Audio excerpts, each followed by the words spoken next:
Hi everyone, I'm Tom and today I'm going to be showing you Grinivil. This is the name of the town that players are trying to build up. We start out small with some empty parcels of land, a few municipal buildings, but plenty of potential, and over the course of the game we will be buying new parcels of land to add to these circles of Grinivil. Meet the demands of potential residents and get them to move into houses that we collaboratively built. There is elements of cooperation because a lot of stuff is tied together. The residents want a house for a start, but they also want certain commercial buildings, certain welfare buildings to be built. So either you or other players need to build those things.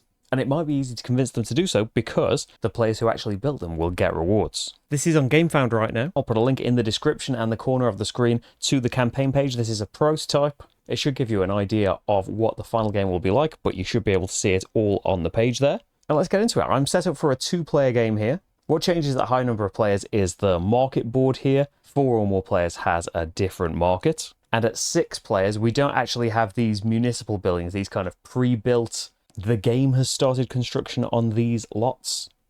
Instead, this would be the 6th player colour. But we're 2 here. So we start off with some markers, 2 secret potential residents. We start with a load of building blocks in our colour, depending on the player count as well.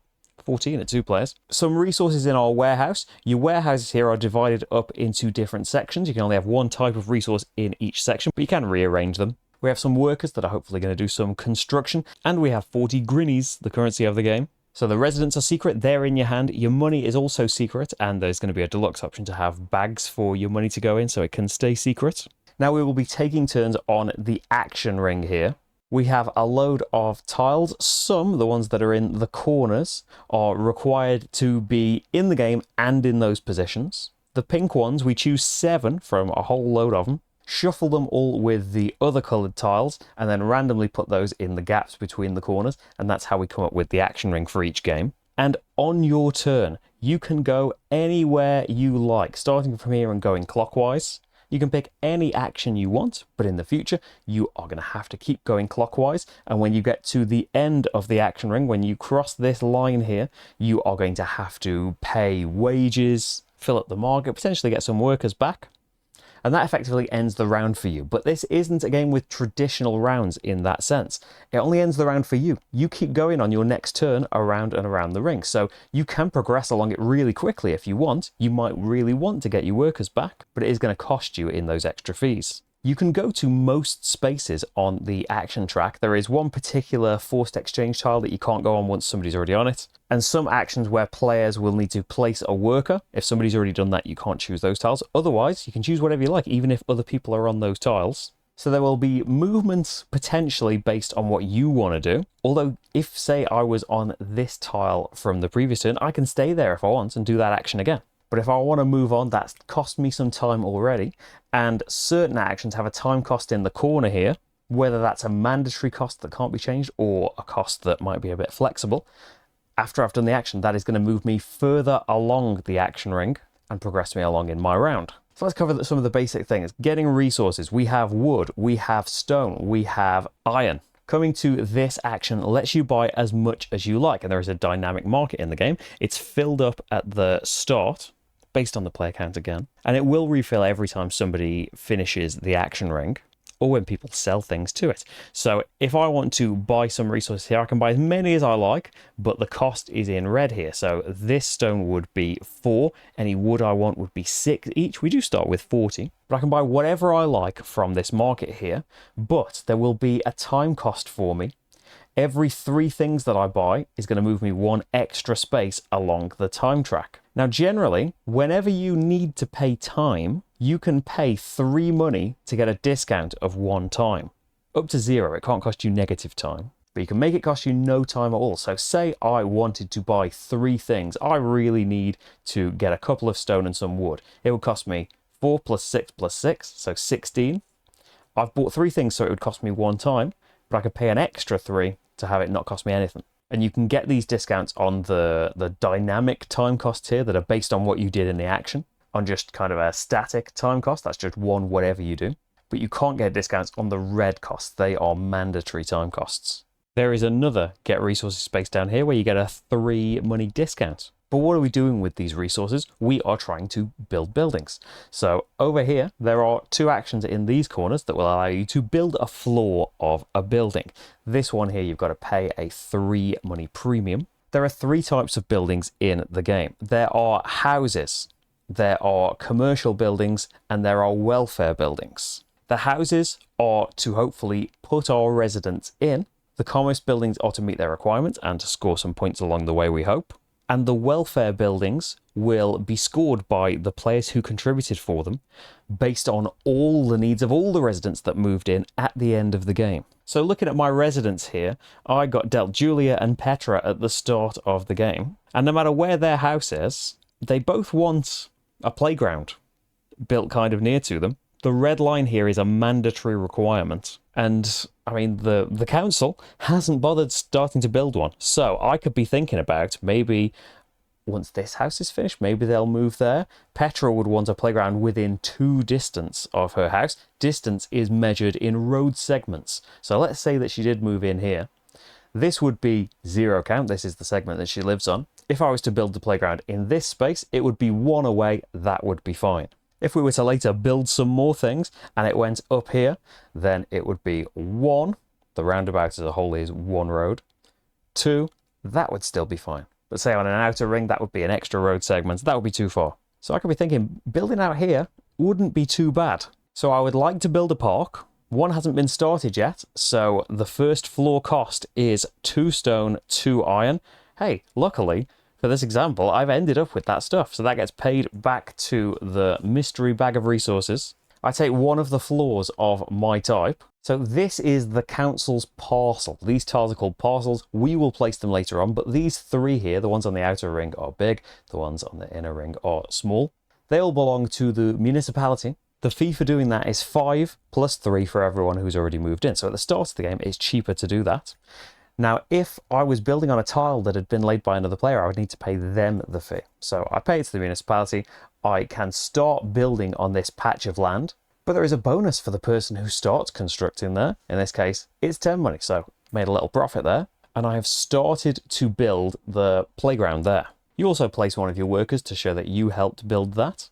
Once you have done a build with the standard action, you could potentially do an additional accessory thing. If I paid 25 money, I could do an extra floor. If I paid 10 money, I could build a road nearby, or I could just leave it at that. I would also need to pay 3 for my extra premium action, wouldn't I? Now I can do another action in the future to build the second floor with 2 wood and a stone. For building that floor, I also get 3 points. We start off with 5, so I'd go along the road there. I could leave it there, and in the future, if I build this floor, it's 2 wood and a stone, I would get another 3 points.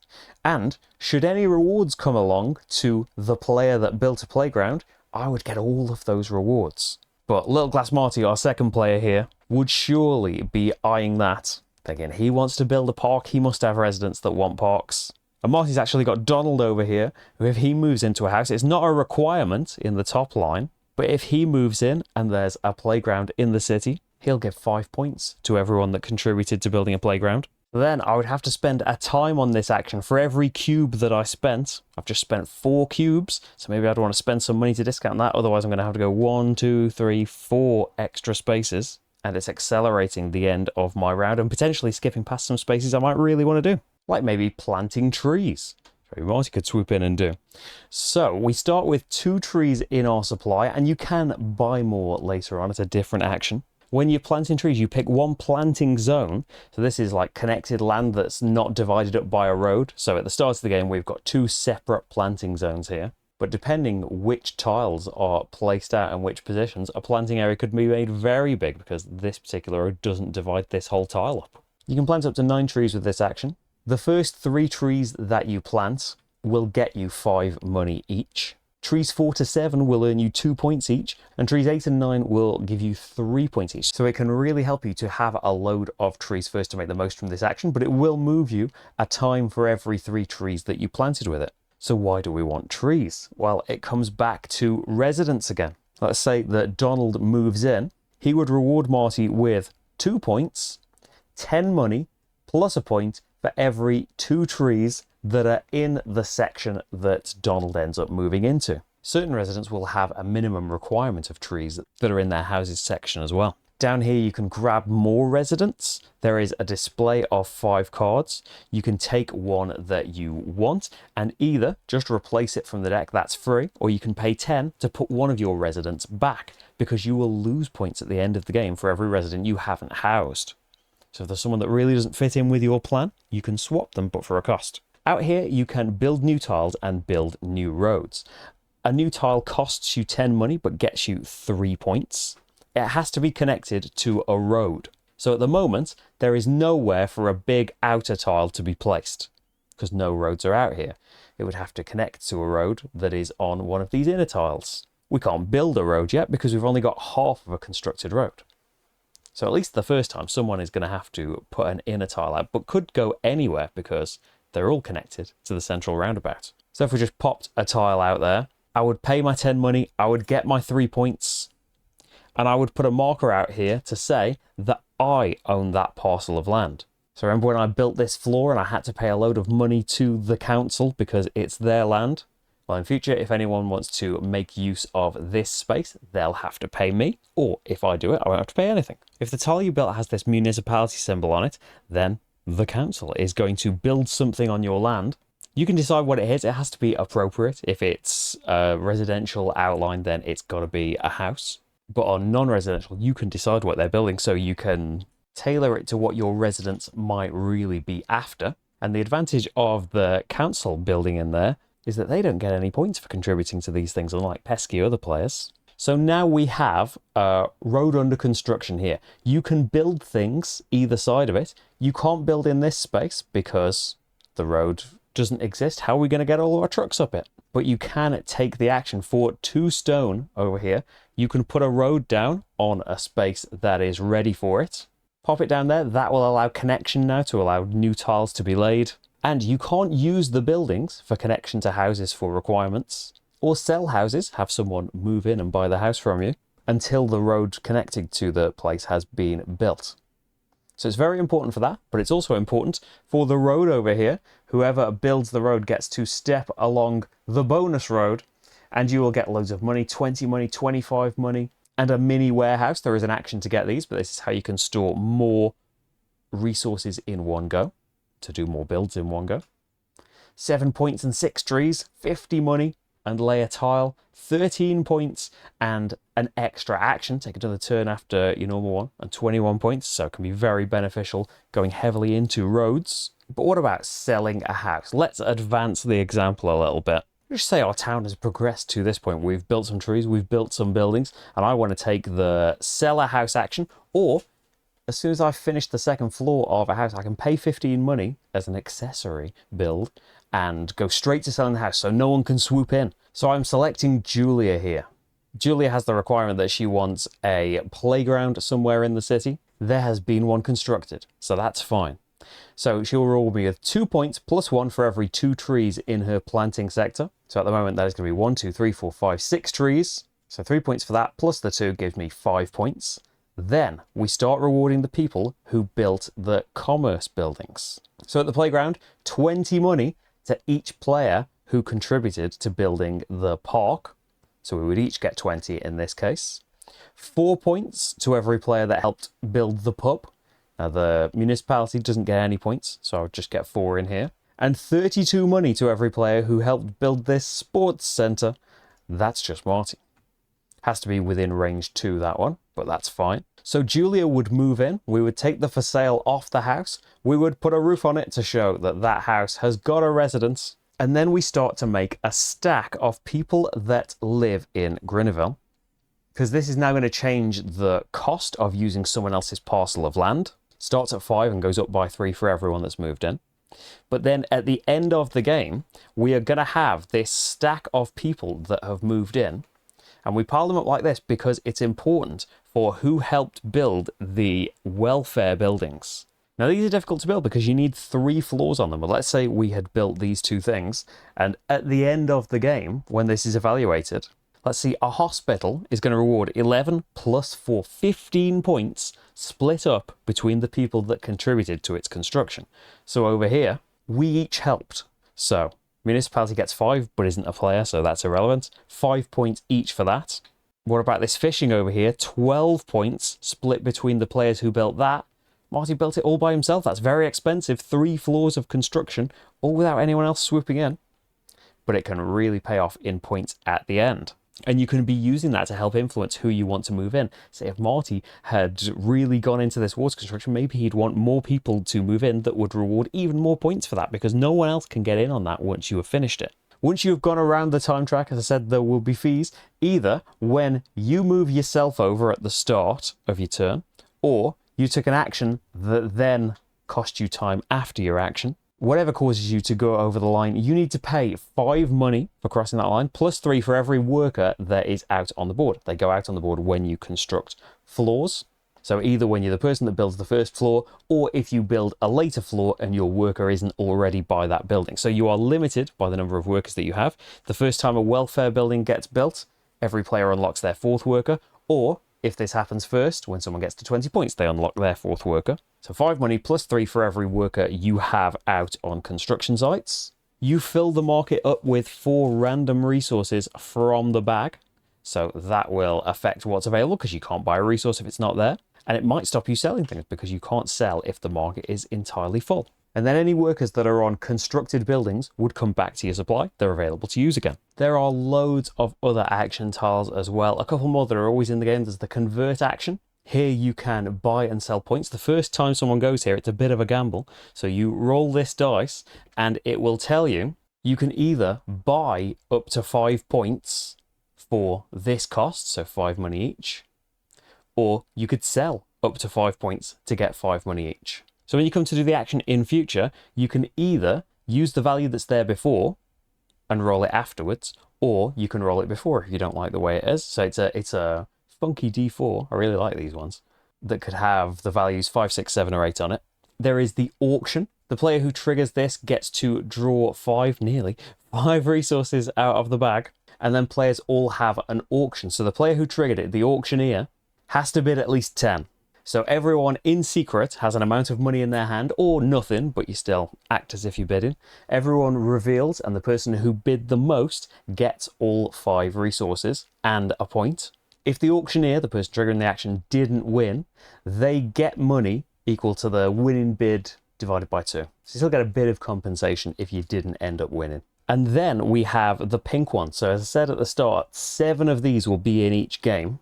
And just in my prototype, there are another load of possibilities that could be in the game. And they can be things like just as simple as get some money. So here you'd be able to choose, do you want to get 3 money, but you don't have to pay any time? Or do you want to get 10 money and you have to pay 3 mandatory time? And the cool thing about it is not only are the actions going to be different, but their positioning will make a difference to you as well. So are you willing to have this bring you right up to the edge? Like if it was 1 further along, that 10 money would be kind of causing you to pay a load of fees, so might not be as worth it, but might cover your fees. There are these actions here that will require you to temporarily spend a worker. So I could come here to the architect, I pay 5 money, and I put my worker on the action space. This blocks the action space until I finish the round, effectively. So everyone else will just have to skip past that. But it means for this round, whenever I need to pay building costs, I can use any resources. I have to use the right amount still, but I can ignore the required types. The banker, every time you take an action, you get 2 money. There is a similar one, the ecologist, I think, for every time you take an action, you get a tree. So again, depending on their positioning, coming really early, that means you'll be able to make the maximum use out of them, hopefully. Especially the banker, just make off loads of little stops. But in the meantime, players could be making big jumps and getting a lot more done than you. Now, as soon as a player is down to the last 2 building blocks in their supply, the sudden death round is triggered. At this point, everyone, starting with the player who triggered the end of the game and going clockwise, gets to decide, do they want to continue from where their worker is now, or reset their worker back to the beginning of the track. You get any workers back. You don't have to pay the fees as if you'd finished your round, but you do get your workers back as if you had. When everyone's decided, we carry on and play 1 more round. So at that point, as soon as you reach the end, you pay your costs and get your workers back and everything, and you just hang out here for the rest of the game. You are out, your turns will be skipped. But that's not all bad, because every time your turn comes around and gets skipped, you get 5 money. At the end of the game, you get any points you earned during the game that are on the scoreboard. You get a point per 10 money, so it's always more effective to do the convert action, but any money you've got left over will convert still. And then we work out the points for people that built welfare buildings and the residents that reward them. You lose 10 points for every resident still in your portfolio, because you promised them a dream home, a dream town, and didn't deliver. So that's why it can be dangerous taking on more. And then the player with the most points wins. That is Grinivil. As I said, there are loads more pink buildings. You can check them out on the game plan page. You can pause the video there if you want. But there's a chance space roll in a die. There are free trees and things. And you'll get a different combination of those in a different position each time you play. Remember, this is a prototype. The campaign page, which is in the description, will link you to all of the final stuff and what's going to be included in the game, how you can make it happen and play it for yourself. There are hundreds more videos on the channel if you'd like to see more from me, and you can subscribe on that if you would like to. Thank you so much for watching this video, and I will see you for the next game. Bye, everyone.